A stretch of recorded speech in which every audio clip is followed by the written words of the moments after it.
epe honetan, ni bi bibentzia daukat espezialak. Alde batetik, egoera ikusita, guk geneukan semipresentziala prestakuntza, kritikoen arloan, zer egin genuen hori guztiz hartu eta gero aldatu, forma bat emon, online eskaintzeko profesional guztioi. Azkenean, eskaintza irekia izateko.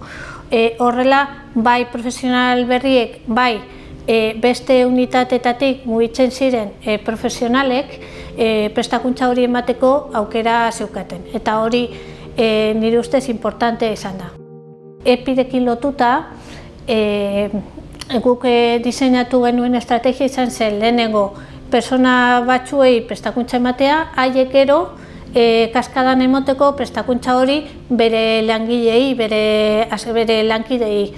Orduan, estrategia ondo dago paper batean, baina gero praktikara zoazenean gauza batzuk agertzen dira. Orduan, zer egin genuen Fernando Ramos, bera da erizantzako adjuntoa eta biok joan ginen unitate guztietara ikusteko pertsona bakoitzean zelan zen unitate konkretu horretan egoera.